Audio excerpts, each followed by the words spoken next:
With their dream of a Caribbean cruise going up in smoke, cruise passengers have arrived in Miami, shocked by the loss of life in a fire on board the Insignia. Good evening. This is the CTV News. I am Natalie Jolie-Fanis with the details. We thank you for joining us here on Calabash TV and for tuning in via the wave 93.7 and 94.5.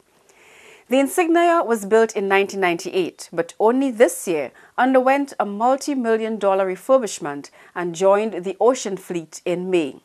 Today, it is berthed at Port Castries, disabled by an engine room fire, which claimed 3 lives. There is an investigation being led by the Marshall Islands, where the ship is registered, and the U.S. National Transportation Safety Board has sent officials to help. As is expected, this is big news in Miami, and WSVN Channel 7 has been speaking with the passengers as they flew back from St. Lucia. Here is a report filed by Jessica Hawley of Channel 7. Well, the Oceana Insignia was set to arrive here in Miami this coming Wednesday. For now, it sits in St. Lucia with a burned-out engine room as investigators try to figure out what caused a fire that took 3 lives. And I went off the ship onto the dock and I looked up and there was enormous amounts of jet black smoke. Elizabeth Barrett, one of the 656 passengers on the cruise ship Oceana Insignia, when a deadly fire broke out in the engine room. And 15 minutes later, there was another explosion.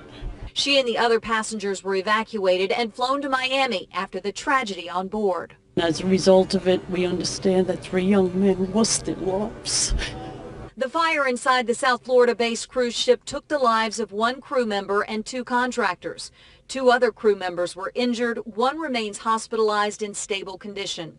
The luxury cruise ship was docked at the eastern Caribbean island of St. Lucia when the fire broke out.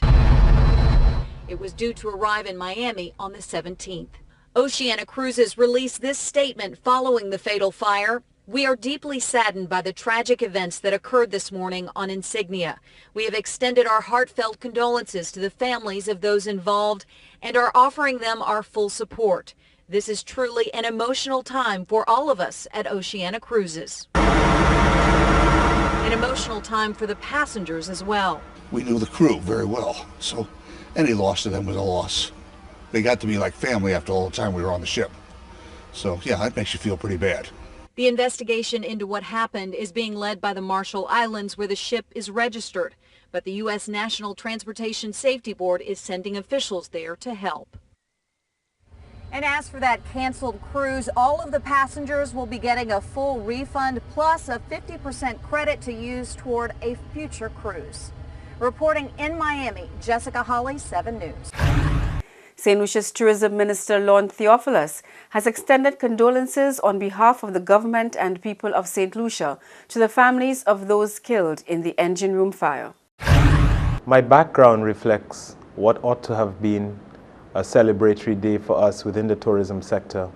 But sadly enough, yesterday, we as a nation were saddened by the fire which took place yesterday on board the Oceana vessel Insignia, which led to the loss of lives of 3 of its crew.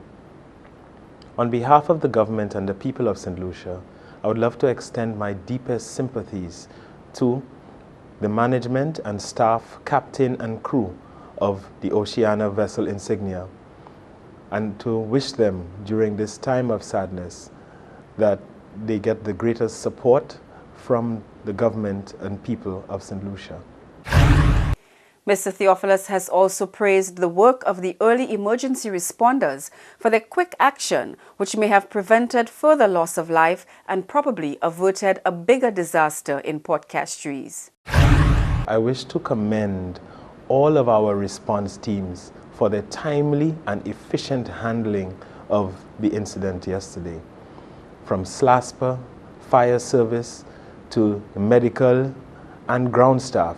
Everyone played a vital role, and they are being commended by the staff of Insignia and also many of the visitors to our shores. I want to commend them for their efforts.